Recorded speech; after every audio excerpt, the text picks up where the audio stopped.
नमस्कार, मैं प्रद्युमन जोशीला नलवा।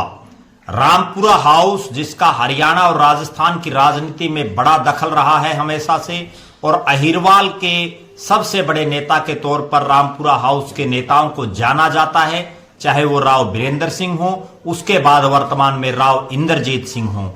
लेकिन बीजेपी ने उनके साथ बड़ा खेला कर दिया है। बीजेपी ने उनको एक ऐसा झटका दे दिया है जिसकी कल्पना राव इंद्रजीत, उनके समर्थक और उनके कार्यकर्ताओं को भी नहीं होगी। लेकिन ऐसा माना जाता है और ये हकीकत भी है कि भारतीय जनता पार्टी किसी को ज्यादा मुंह नहीं लगाती। कोई बहुत बड़ा चौधरी बनना चाहता है तो उसको उसके लेवल से ऊपर नहीं जाने दिया जाता।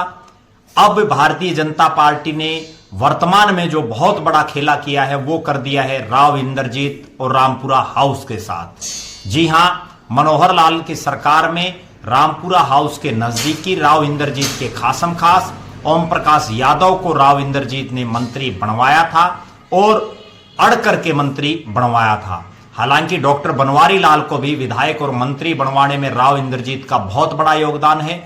ये एक अलग बात है कि अब वो भारतीय जनता पार्टी में पूरी तरह से घुल मिल चुके हैं, लेकिन ओम प्रकाश यादव अभी भी उस स्तर पर भारतीय जनता पार्टी की नीतियों में इतना घुल मिल नहीं पाए हैं। अब मनोहर सरकार के जाने के बाद जब नायब सिंह सैनी की सरकार आई तो सरकार के गठन के वक्त से ही राव इंद्रजीत अपनी राजनीतिक बयानबाजी के लिए बड़े सुर्खियों में थे प्रदेश में, और वो लगातार मांग कर रहे थे कि अहिरवाल को एक खास तवज्जो मंत्रिमंडल में मिलनी चाहिए। हालांकि उनके समर्थकों का तो ये मानना था कि राव इंद्रजीत को ही मुख्यमंत्री बनाना चाहिए था, लेकिन नायब सिंह सैनी ने राव इंद्रजीत की और रामपुरा हाउस की एक नहीं सुनी, और उनके खासम खास जो थे, चाहे वो ओम प्रकाश यादव हो, उनको भी मंत्री नहीं बनाया गया, मंत्रिमंडल से हटाया गया।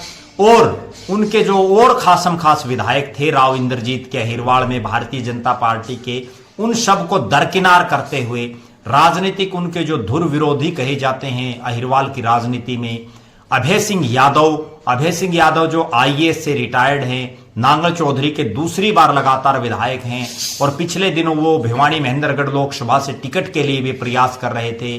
राव इंद्रजीत के जो है विरोधी के तौर पर उनको इस क्षेत्र में जाना जाता है। हालांकि उनकी जो बयानबाजी है वो भी बड़ी चर्चा में रही है, आपसी बयानबाजी। उन राव अभय सिंह यादव को नायब सिंह सैनी ने अपने मंत्रिमंडल में राज्य मंत्री बना दिया है और ओम प्रकाश यादव को मंत्रिमंडल में नहीं लिया है।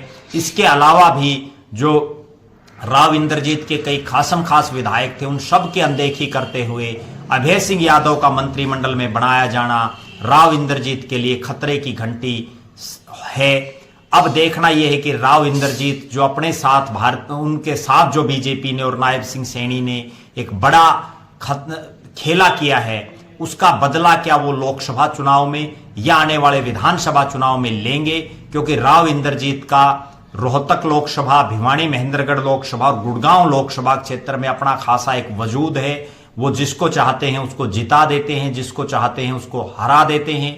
अब ये तो भविष्य के गर्भ में होगा कि राव इंद्रजीत अब किस प्लानिंग से काम करते हैं, और राव इंद्रजीत क्या आप बीजेपी की उस स्तर पर मदद करते हैं जिस स्तर पर उन्होंने 2014 और 2019 में की थी, या वो जो है बीजेपी के साथ भी कुछ खेला कर सकते हैं, उस पर हमारी नजरें बनी रहेंगी। आप लगातार हमारे साथ बने रहें। हमारे फेसबुक पेज को लाइक और फॉलो करें, यूट्यूब पर चैनल को सब्सक्राइब करें, बेल आइकन घंटी का बटन अवश्य दबाएं, वीडियो को ज्यादा से ज्यादा शेयर करें, अपने बहुमूल्य कमेंट्स अवश्य लिखें। बहुत बहुत धन्यवाद। आपका अपना प्रद्युमन जोशीला नलवा।